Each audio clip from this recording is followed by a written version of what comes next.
Walter Cronkite at CBS TV News Project Mercury headquarters on Cape Canaveral. The Redstone rocket is ready. The Mercury capsule is ready. Commander Alan Shepard, our astronaut, is ready.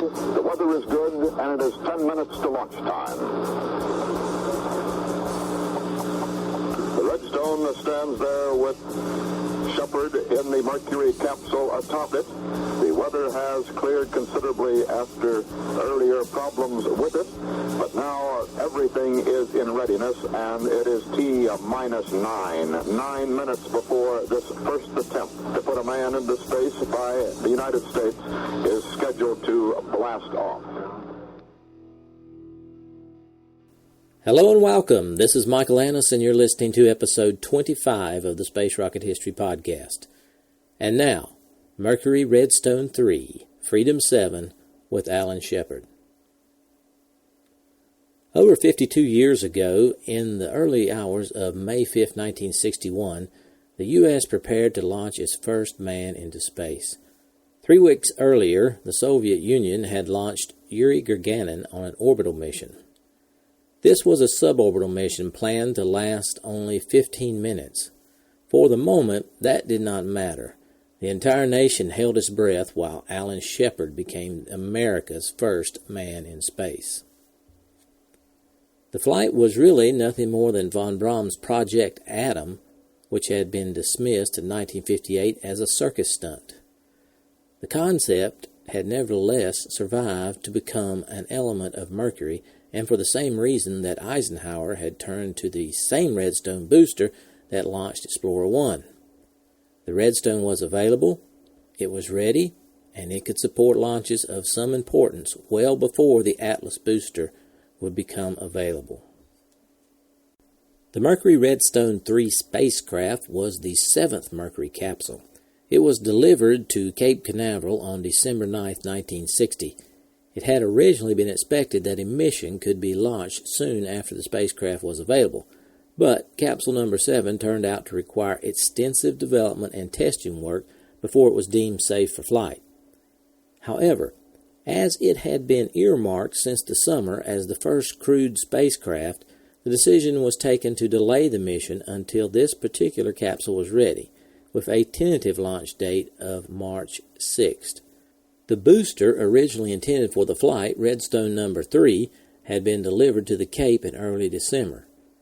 However, it was then used on the MR-1A test flight, the one we covered last week in episode 24. The replacement Redstone did not arrive at the Cape until late March, and by that time the mission had already been postponed to await the results of another test flight. The pilot for Mercury Redstone 3 had been chosen in early January of 1961 by the head of the program, Robert R. Gilruth. He selected Alan Shepard as the primary pilot, with John Glenn and Gus Grissom as his backups. The other members of the Mercury 7 continued to train for later missions. The 3 names were announced to the press on February 22nd, without any indication as to which of the 3 was expected to fly the mission. Shepard's name was only announced publicly after the initial launch attempt had been canceled, as Gilruth wished to keep his options open in the event that last-minute personnel changes were required. Glenn served as Shepard's backup on launch day, with Grissom focusing on training for Mercury Redstone 4, the next suborbital mission. It was Shepard who gave the mission its alternative name, Freedom 7. 7 was a reference to the 7 astronauts that made up the Mercury program. This established a trend of astronauts naming their spacecraft for the rest of the Mercury program, and all the capsules named would end in the number 7. At 1:30 a.m. on the morning of May 5, 1961, Shepard and his backup, fellow astronaut John Glenn, met at breakfast in the Cape Canaveral crew quarters, Hangar 6. Both were clad in bathrobes. They subsequently parted to dress. Glenn headed out to the pad number 5 to check Freedom 7, while Shepard underwent his pre-flight examination performed by Air Force physician Bill Douglas. 4 electrocardiograph pads were attached to his chest, a respirometer to his neck, and a rectal thermometer to gauge deep body temperatures. Next came a set of long underwear, complete with spongy pads to help air circulation. Finally, he squeezed into his silver spacesuit, securing zips and connectors and checking his briefcase like air conditioning unit. The air conditioning unit was essential. By the time Shepard was ready, he was sweating profusely and breathing hard. One unusual feature of the suit was that the fingers of his gloves were deliberately curved to permit the grasping of controls, and its middle finger was straight to enable Shepard to push buttons and flip toggles. To precisely tailor the suits, engineers had taken body molds of the astronauts, dressing them in long underwear, covering them with brown paper tape, and cutting the resultant mold. When inflated, the spacesuit only took one shape, and any change to this shape, for example by walking or trying to sit, forced the astronaut to exert himself to overcome the increased pressure. A few minutes before 4 a.m., fellow astronaut Virgil Gus Grissom accompanied Shepard in the transport van to a floodlit pad number 5, where technician Joe Smith fitted the gloves and Gordon Cooper briefed him on the countdown status. Meanwhile, at the top of the gantry inside the cramped Freedom 7 capsule, John Glenn had spent almost 2 hours checking the readiness of each switch and instrument.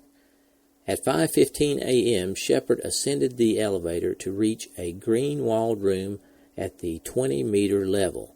The room was nicknamed the Greenhouse. It surrounded the capsule's hatch.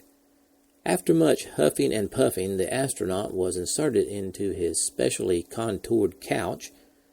Shepard's first action was to chuckle aloud, for Glenn had put a girl pin-up and a placard which read, "No handball playing in this area." It was very unlike Glenn, who was normally considered a straight arrow and not a prankster. Shepard quickly pulled it down.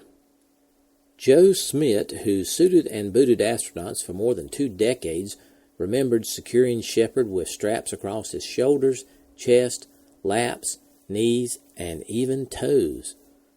Finally, Glenn reached in, shook his gloved hand, and wished him good luck. The hatch was closed at 6:10 a.m. By his own admission, Shepard's heart rate quickened. Launch was scheduled for a little after 7 a.m., but this was soon delayed as banks of clouds rolled over Florida's southeastern seaboard. Then, one of the power inverters to Freedom 7's Redstone booster exhibited problems. The countdown clock was recycled to T-minus 35 minutes, and after an 86-minute delay, began counting once again. Next came an error with one of the computers at NASA's Goddard Space Flight Center in Greenbelt, Maryland, which was responsible for processing the mission data. By the time this problem had been overcome, Shepard had been lying on his back for over 3 hours. Finally, a more personal problem arose. Not only was it uncomfortable to be lying inside the cramped capsule, but combined with the orange juice and coffee from breakfast, it required Shepard to urinate. Quote, "Man, I gotta pee," end quote. He finally radioed to Gordon Cooper, stationed in the nearby control blockhouse. Shepard continued, quote, "Check and see if I can get out and relieve myself," end quote. No one had planned for this eventuality. With only 15-minute flight scheduled, it had not been anticipated that Shepard would be in Freedom 7 for long enough to feel the urge. Still, Cooper passed the request up the chain of command to Werner von Braun, the head of NASA's Marshall Space Flight Center. The response was immediate and emphatic. In a thick German accent, von Braun reported, "No, the astronaut shall stay in the nosecone." An exasperated Shepard warned that he would urinate in his suit if he could not get outside. Managers were then concerned that the urine might short-circuit the medical wiring and electrical thermometers in his suit. Finally, Cooper confirmed that the power had been temporarily switched off. Shortly thereafter, a drawn-out "ah" emerged from the astronaut in the capsule as the warm fluid pooled in the small of his back. It was now almost 9 a.m. 2 minutes remained on the countdown. Then another halt was called. Pressures inside the Redstone's liquid oxygen tank had climbed unacceptably high. NASA had two options. It could either reset the pressure valves, which would necessitate a launch scrub, or bleed off some of the pressure by remote control. An irritable Shepard, after almost 4 hours on his back and now lying in dried-up urine, obviously preferred the second option. He radioed, "I'm cooler than you are," he barked. "Why don't you fix your little problem and light this candle?" Those final 3 words have since gained immortality. Finally, a little after 9:30 a.m., the clock resumed, and the television networks commenced their live coverage. By this time, Cooper had been replaced by astronaut Deke Slayton, who would be in contact with Freedom 7 during the flight. TV networks showed the liftoff and provided the live coverage that would quickly become standard in the U.S. This meant that everyone was watching, an estimated 45 million. If it had blown up, much of the world would have seen it. Across the country, highways traffic thinned as motorists pulled to the side of the road to listen to the radio. The immediacy of the coverage captured everyone's attention because there was a man on top of that rocket. At T-minus 30 seconds, the umbilical cable supplying electricity, communications, and liquid oxygen automatically separated from the Redstone as planned. Shepard's pulse quickened from 80 to 126 beats per minute. His hand tightened on the capsule's abort handle, and in his mind he repeated over and over an early incarnation of the astronaut's prayer. He had been inside Freedom 7 for over 4 hours, and the delays alone had cost 3.5 hours. That was long enough to have flown his mission 14 times. But now it seemed that all was ready. We approach the final moments of the countdown here. The other astronauts are being used in this particular exercise. Marine Lieutenant Colonel John Glenn is in standby. He's at the Mercury Control Center. Captain Leroy Cooper is in the blockhouse. Major Donald Slayton, Captain Virgil Grissom are both in Mercury Control. Lieutenant Commander Scott Carpenter and Lieutenant Commander Walter Schirra both are up in the air flying F-106 chase planes, one of them at 25,000 feet, the other at 5,000 feet, preparing to follow the capsule in its flight and, of course, spot it as it lands. Now, for the final few seconds as this countdown progresses, again, Merrill Muller. We're in the final count now. The freon coolant inside the capsule has been cut off. It is now automatically isolated from the rest of the atmosphere, has its own. The test conductor in the Space Control Center has taken over. Automatic reports now start on the pilot. And itself, there goes the umbilical cord from the Redstone rocket. It is now almost independent. The vent should be closed in 5 seconds. The periscope is okay. Test it out. That's the capsule periscope. The vents are being closed. I can see the vapor slowly disappearing. T-minus 15 seconds. T-minus 10. T-minus 10 seconds. 7, 6, 5, 4, 3, 2, 1, 0. Ignition. Ignition. We can see the ignition. The rocket's beginning to rise, agonizingly slowly. The astronaut has turned on his clock, and here we go. We're on our way into space with Alan Shepard. I'll join you in just a second. MR3 finally lifted off at 9:34 a.m. Eastern Time. Shepard radioed. All right, lift off and the clock is started. Yes, sir, reading you loud and clear. T plus 16 seconds. MR3 pitches over 2 degrees per second from 90 to 45 degrees. T plus 23 seconds. Shepard radios. This is Freedom 7. The fuel is go. 1.2 G. Cabin at 14 psi. Oxygen is go. T plus 40 seconds. End of the pitch program. Redstone reaches 45 degrees. T plus 1 minute 24 seconds. Max Q, the maximum dynamic pressure is reached. Shepard reports. Cabin pressure is holding at 5.5. Cabin holding at 5.5. I understand. Cabin holding at 5.5. Fuel is go, 2.5 G. Cabin 5.5. Oxygen is go. The main bus is 24, and the isolated battery is 29. Right, read you 5 to 5. Protect the auto code. Okay, it's a lot smoother now, a lot smoother. Roger. T plus 2 minutes, 20 seconds. The Redstone's engines shut down. Shepard was subjected to a maximum acceleration of 6.3 G just before the Redstone engine shut down. Freedom 7's velocity was 5,134 miles per hour, close to what was planned. T plus 2 minutes, 22 seconds. The escape tower is jettisoned. Shepard reports.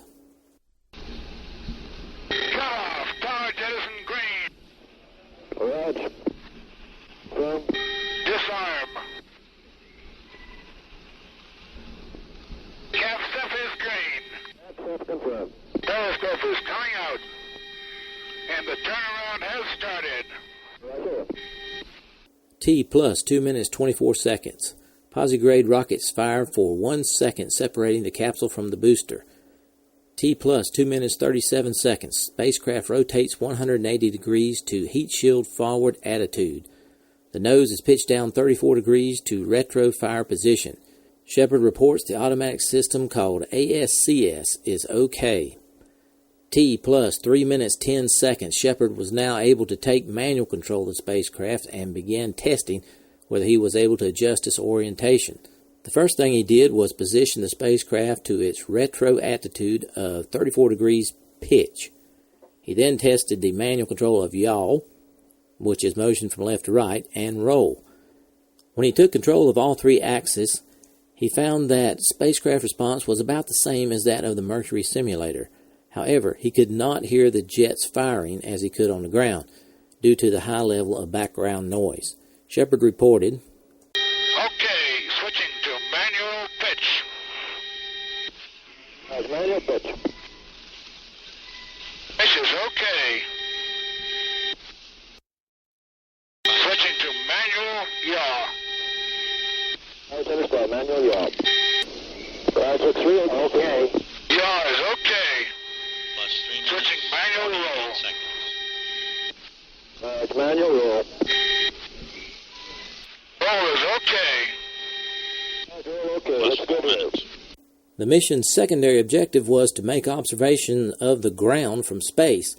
Returning the spacecraft to automatic control, Shepard found that he was able to distinguish major land masses from clouds easily and could make out coastlines, islands, and major lakes, but he had difficulty identifying the cities. Shepard reported, On the periscope, what a beautiful view. I bet it is. Cloud cover over Florida, 3 to 4 tenths near the eastern coast. Obscure is up through Hatteras. You can see Okeechobee. 1, tell 3. Identify Andros Island. Identify the reefs. Right. T plus 5 minutes. Apogee is reached at 115 miles.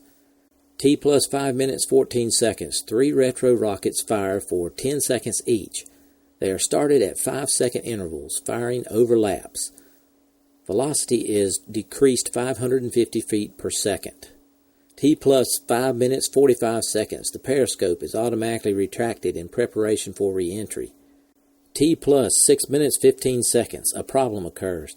Having completed its job, the retro pack is jettisoned, but the confirmation light failed, requiring Shepard to activate the manual override for the jettison system. Here's the conversation. Roger, do not have a light.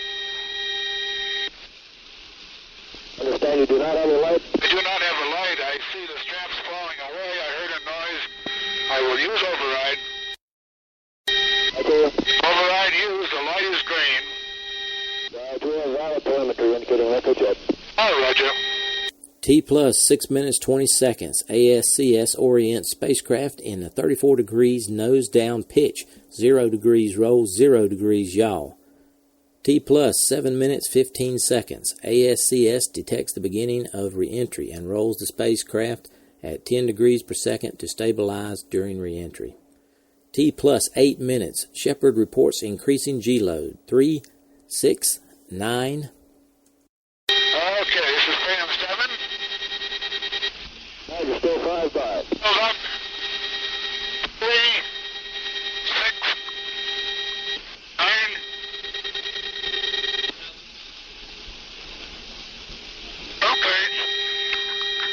Okay. Shepard kept control until the G-forces peaked at 11.6 during reentry. He held the capsule until it had stabilized and then relinquished control to the automatic system. The descent was faster than anticipated. T plus 9 minutes 38 seconds. The drogue parachute was deployed at 22,000 feet, slowing descent to 365 feet per second. T plus 9 minutes 45 seconds. Fresh air snorkel deploys at 20,000 feet. The automatic system switches to emergency oxygen rate to cool the cabin. T plus 10 minutes 15 seconds. Main parachute deploys at 10,000 feet. Descent rate slows to 30 feet per second. T plus 10 minutes 20 seconds. Landing bag deploys, dropping heat shield down 4 feet. Remaining hydrogen peroxide fuel is automatically dumped. T plus 11 minutes 20 seconds. At 7,000 feet with the main chute deployed, Shepard reports his condition. Let me give you a report. I'm at 7,000 feet. The main chute is good. The landing bag is on green. My peroxide has dumped. My condition is good. Roger, Team 7. I was on the stand at 7,000 feet. The main chute is open. The landing bag is green. The condition is good. Over. T plus 13 minutes 5 seconds. At 4,000 feet, Shepard again reports his status.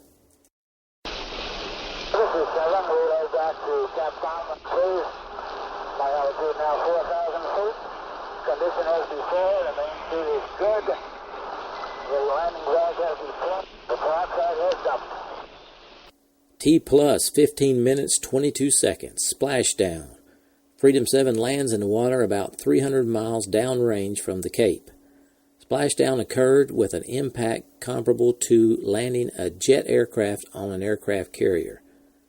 Freedom 7 tilted over on its right side about 60 degrees from an upright position, but did not show any signs of leaking. It took about a minute for the capsule to right itself. T plus 15 minutes 30 seconds. Rescue aid package was deployed. The package included a green dye marker, recovery radio beacon, and a whip antenna. A recovery helicopter arrived after a few minutes, and after a brief problem with the spacecraft antenna, the capsule was lifted partly out of the water in order to allow Shepard to leave by the main hatch. He squeezed out of the door and into a sling hoist and was pulled into the helicopter, which flew both the astronaut and his spacecraft to a waiting aircraft carrier, the USS Lake Champlain. The whole recovery process had taken only 11 minutes from splashdown to arriving aboard. Following the flight, the spacecraft was examined by engineers and found to be in excellent shape, so much so that they decided it could have been safely used again in another launch.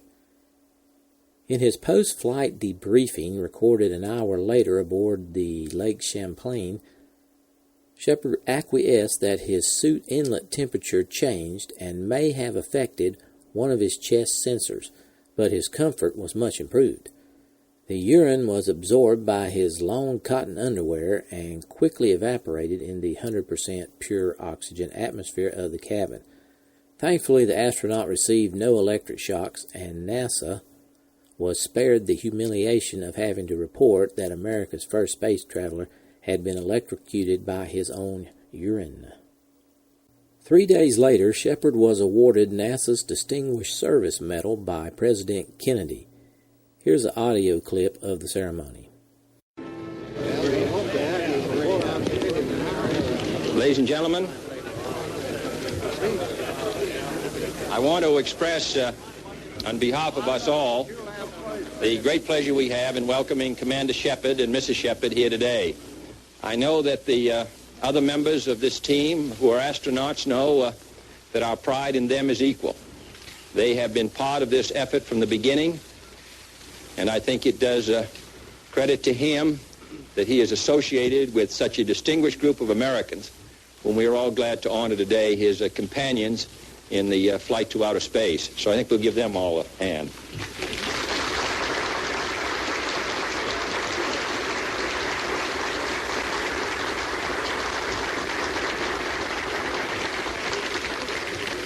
They are the tanned and healthy ones. The others are Washington employees. I also want to again express my congratulations to Alan Shepard. We're very proud of him. And I speak on behalf of the Vice President, who is chairman of our Space Council and who bears great responsibilities in this field, the members of the House and Senate Space Committee who are with us today, and this decoration, which has gone from the ground up here.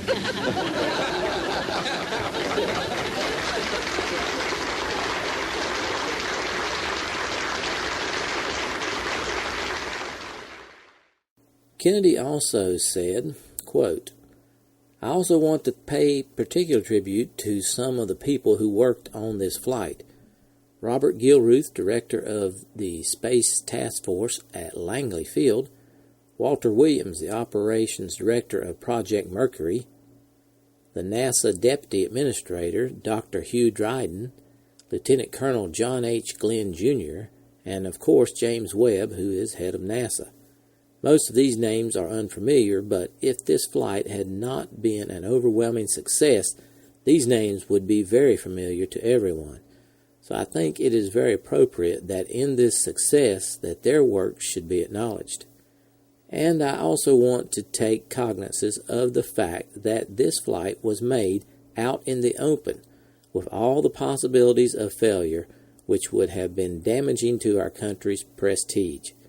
Because of great risk were taken in that regard, it seems to me that we have some right to claim that this open society of ours, which risked much, gained much." End quote. In conclusion, the mission was a technical success, even though it did not bring the first man into space. It went a long way in alleviating the pressure of the young administration of John Kennedy. Between the launches of Gagarin and Shepard, the president's ill-judged effort to overthrow Fidel Castro in Cuba had gone catastrophically wrong at the Bay of Pigs. The peaceful achievement of the Soviets was being heavily compared to the warmongering of the U.S. But with Shepard, a measure of success was finally achieved, and a plot of the moral high ground secured. The Soviets might have the big rockets, but America had the TV and film crews, and in the battle for prestige, this would provide a powerful advantage. In the words of the London Evening News, they have done it in the fierce light of publicity.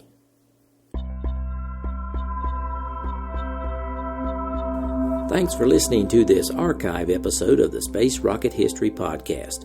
If you are financially able, please support the podcast by going to the homepage, spacerockethistory.com, and clicking on the orange Donate button or the Patreon link. Thanks.